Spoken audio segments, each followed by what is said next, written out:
జొన్నవిత్తుల గారిని మాట్లాడవలసిందిగా కోరుకుంటున్నాము. Sir please. ఓం నమో లక్ష్మీ నరసింహాయ.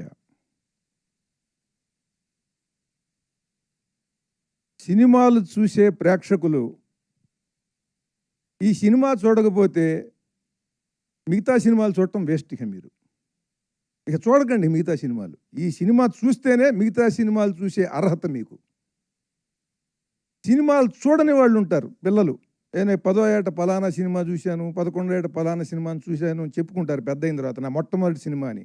అలాంటి పిల్లల్ని తీసుకొచ్చి మొట్టమొదటి ఈ సినిమా చూపించండి వాళ్ళకి. సినిమాలు ఇంకా ఇప్పుడేం సినిమాలు చూస్తామండి అని ఒక 80 ఏళ్ళు లేదా 75 ఏళ్ళు బాగా మెచ్యూరిటీ వచ్చి ఐఏఎస్లు, ఐపీఎస్లు, వేరే వేరే బిజినెస్ పీపుల్ అందరూ కూడా రిలాక్స్ అయిపోయిన వాళ్ళు సినిమాలు ఏం చూస్తాం అనుకుంటారు. మీరందరూ కదిలొచ్చి ఈ సినిమా చూడండి. సెక్స్, వైలెన్సు ఈ రెండిటి మీద ఆధారపడినటువంటి సినిమాలు నడుస్తున్నాయి ప్రపంచవ్యాప్తంగా. మన దేశం కాదు, మన భాష కాదు. సెక్స్ ఎప్పుడు చేయాలి అనేది ఎవరికన్నా తెలుసా? ఎలా చేయాలి అనేది మీరు యూట్యూబ్లోకి వెళ్తే బోల్డంత ఉంటుందండి. ఎప్పుడు చేయాలి, ఎప్పుడు చేస్తే ఏ రకమైన రిజల్ట్ ఉంటుంది అనేది ఎవరికన్నా తెలుసా? అక్కడ తీసుకున్నాడండి ఆ డైరెక్టర్ గారు.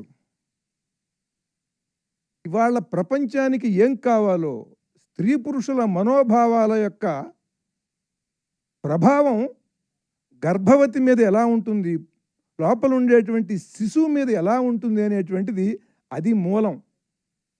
నరసింహస్వామి కథ దాని మూలం అక్కడ ఎత్తుకున్నటువంటి ఆ మహానుభావుడు అండి ఆ డైరెక్టరు. సెక్స్ అనేటువంటిది సృష్టికి మూలం. అందరికీ కావాలి అది. అందరూ ఆరాటపడతారు.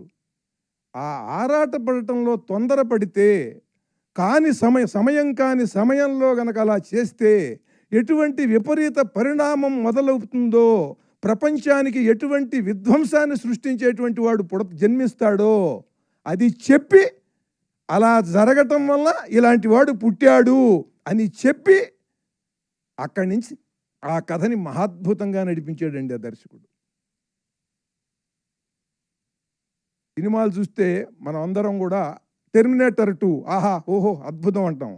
ఏమిటా టెర్మినేటర్ 2? పరమాద్భుతంగా తీశాడు జేమ్స్ కెమెరాన్. ఎంత భక్త ప్రహ్లాదుడు నరసింహస్వామి కథలో 1% టెర్మినేటర్ 2 అనేది. ఒక పిల్లవాడిని రక్షించడం కోసం ఆర్నాల్డ్ ష్వార్జ్నెగర్ వస్తాడు, ఒక రోబో. వాడిని చంపడానికి ఇంకో విలన్ రోబో వస్తాడు. కానీ దాంట్లో సెంటిమెంట్ ఏముందండి? పిల్లవాడిని ప్రొటెక్ట్ చేయటం అదొక్కటే సెంటిమెంటు. కానీ ఆ పిల్లవాడిని చంపడానికి ఎవడో వస్తున్నాడు. కానీ ఇక్కడ సొంత కుమారుడు, తనకి పుట్టినటువంటి వాడిని అంత భయంకరుడైన అరివీర భయంకరుడు, ప్రపంచంలోనే పెద్ద విలను, ప్రపంచానికి విలనైన వాడు తన కుమారుణ్ణి చంపటమే ఈ స్టోరీ అండి. ఇట్లాంటి స్టోరీ ఎక్కడన్నా ఉంటుందా? ఈ భూమి మీద ఎటువంటి స్టోరీ ఉందా? కేవలం భారతీయ పురాణ కథల్లో మాత్రమే ఉంటుంది. దాన్ని పట్టుకుని ఆ దర్శకుడు పరమాద్భుతంగా ఆయన చిత్రీకరించాడు. తన కుమారుణ్ణి ప్రపంచంలో త్రిలోకాలని జయించేటువంటి ఒక మహావీరుడు, రాక్షసుడు తన పసివాడిని చంపలేకపోతున్నాడండి. అది సబ్జెక్ట్ అండి. అట్లాంటి సబ్జెక్ట్ ఎవడన్నా రాయగలడా? అట్లాంటి సబ్జెక్ట్ రాసి ఉన్నది. దాన్ని ఇవాళ ఎలా దాన్ని పిక్చరైజ్ చేయాలి, ఆ సబ్జెక్ట్ని ఎలా జనానికి చెప్పాలి అని అద్భుతంగా చెప్పాడు ఆయన. తర్వాత భూదేవిని ఆయన అద్భుతంగా చూపించాడండి. ఎంత మనోహరంగా, ఎంత సుందరంగా ఉన్నదంటే భూదేవి క్యారెక్టరు, గ్రాఫిక్స్లో, యానిమేషన్లో ఆ భూదేవి యొక్క సౌందర్యం ఏమిటి, ఆవిడ యొక్క తత్వం ఏమిటి, క్యారెక్టరైజేషన్ ఏమిటి అనేది ఆవిడ యొక్క లక్షణాల్లోనే చూపించాడు ఆయన. హిరణ్యాక్షుడు, అలాగే హిరణ్యాక్షుడిని చంపినటువంటి వరాహస్వామి, ఆ ఫైట్ మామూలు పరమాద్భుతం. అది పందిని సహజంగా మనం అందరం కూడా నిందించడానికి ఉపయోగపెడతాం. అరే వెధ పంది పోరా అని. ఇవాళ ఎవరన్నా పంది అని నిందించాలంటే భయపడతామండి. ఈ వరాహస్వామిని చూసిన తర్వాత అంత భక్తిభావం కలుగుతుంది. అంత పరమాద్భుతంగా చిత్రీకరించాడు ఆయన. అసలు ఆ ఫైట్స్, ఆ విజువల్స్, దానికి సింక్ అయినటువంటి ఆర్ఆర్ మహాద్భుతం. మహాద్భుతం, పరమాద్భుతం, దివ్యాద్భుతం. ఇది డివైన్ వండర్. ఈ ఫిలిం అందరి ఊహకే అందదు. 1000 కోట్ల రూపాయల బడ్జెట్ ఇచ్చినా ఒక దర్శకుడు ఇట్లాంటి సినిమా చేయలేడు. దానికి లోపల నుంచి పుట్టాలి. జన్మ సంస్కారానికి తోడు జీవితంలో తప్పించాలి ఒక కళ కోసం. అలా కళ కోసం తప్పించి ఆ నరసింహస్వామి కథని ఆస్వాదించి భారతీయ పురాణ కథల్ని, ఇతిహాసాల కథల్ని బాగా అర్థం చేసుకుని తీసినటువంటి సినిమా ఇది. నరసింహస్వామి ఫైట్ ఉంటుంది.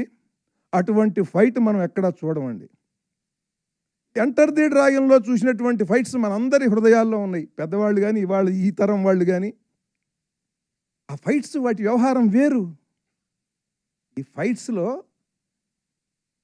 ఇవన్నీ కూడా భూమి మీద జరిగేటువంటి ఫైట్స్ అవన్నీ మిగతా సినిమాల్లో. ఇది అలా కాదు. ఇది లోకాతీతమైనటువంటి శక్తి, లోకాలను జయించేటువంటి శక్తి. ఆ రెండింటి మధ్యన ఉండేటువంటి ఆ హీరో, ఆ విలన్, వాటి మధ్యన ఉన్నటువంటి ఆ ఫైట్ని ఆయన తీశాడండి. జ్వాలా నరసింహుడుగా ఎలా ఫైట్ చేశాడు, యోగ నరసింహుడుగా ఎలా ఫైట్ చేశాడు.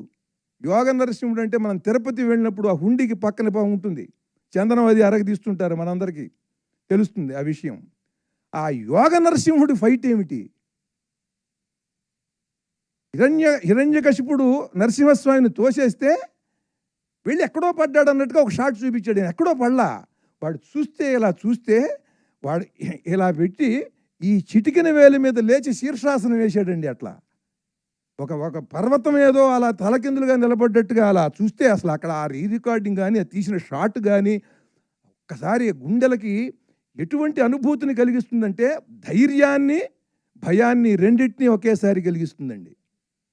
ధైర్యాన్ని, భయాన్ని రెండింటినీ ఏకకాలంలో కలిగించేటువంటి ఆ చిత్రీకరణ అసాధ్యం అన్నమాట. దాంట్లో ఆ యోగ నరసింహుడి ఆ భంగిమ చూస్తే ఎంత అద్భుతంగా ఉందంటే అంత అద్భుతంగా ఉంది. 10 మంది రాక్షసులు మహాబలశాలురు ఉంటే వాళ్ళ మధ్య నుంచి మెరుపులాగా వెళ్ళిపోయాడు. ఆ షాటు మహాద్భుతం. వాళ్ళ పక్క నుంచి వాళ్ళకు నరుక్కుంటూ వెళ్ళటం కాదు, ఒక కత్తి పట్టుకుని నరుక్కుంటూ వెళ్ళటం కాదండి, వాళ్ళ మధ్య నుంచి అలా మెరుపు మెరిసినట్టుగా వెళ్ళిపోయాడు షాటు. చూస్తే వాళ్ళు తెగి నిలువున నరికేసినట్టుగా ముక్కలు ముక్కలుగా పడిపోయారండి. ఏమిటంటే నఖాయుధుడు, గోళ్లే ఆయుధం ఆయనకి. ఆ వెళ్ళిన మెరుపు వేగంతోనే వాళ్ళని సంహరించేశాడు. ఆ జ్వాలా నరసింహుడు అంటే ఏమిటి? ఆ మెరుపు వేగంతో ఎలా చంపాడు. ఆ యోగ నరసింహుడు అంటే ఏమిటంటే వీడు కొడితే వీడు పడిపోతాడా, అలా చిటికిన వేలి మీద అలా పెట్టి అలా శీర్షాసనం వేశాడు యోగ నరసింహుడుగా. పైగా వాడు హఠయోగి, అంటే మొండి పట్టుదల ఉండేవాడు. నరసింహస్వామి స్తోత్రాలలో, నరసింహ పురాణంలో, ఇతరేతర అట్లాగే పోతన రాసినటువంటి ప్రహ్లాద చరిత్రలో, నరసింహస్వామి ఆవిర్భావ ఘట్టంలో, వీటన్నిటిలో కూడా అంటే యాదగిరిగుట్ట నరసింహస్వామిని వర్ణిస్తూ మహాద్భుతమైన శ్రద్ధా శ్లోకాలు ఉన్నాయి. వాటన్నిటిలో నరసింహస్వామిని చూసి ఒక కవిగా ఎట్లా అయితే నేను ఊహించుకున్నానో ఆ ఊహలు అలా అలా అలా ఉంటాయి. ఆ శ్లోకం మేరకు అలా ఉంటాయి, ఆ ఘట్టం మేరకు.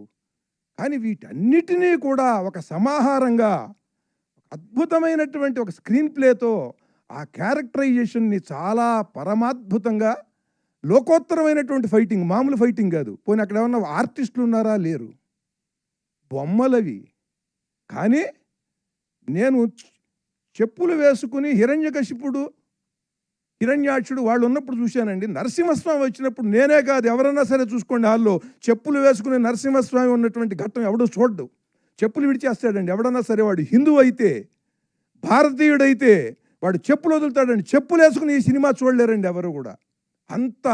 అంత భక్తి భావాన్ని, భయాన్ని రెండింటినీ కలిగిస్తుందండి. దైవం పట్ల భక్తిని, భయాన్ని కలిగించే సినిమా ఇది. ధైర్యాన్ని ఇస్తుంది. ఇవాళ భారతీయ సనాతన మతాన్ని రక్షించుకోవాలి అనంటే రెండే 2 విధానాలు. ఒకటి, ప్రహ్లాదుల్లా ఉండగలవా ఉండు, లేదా నరసింహస్వామిగా మారగలవా మారు.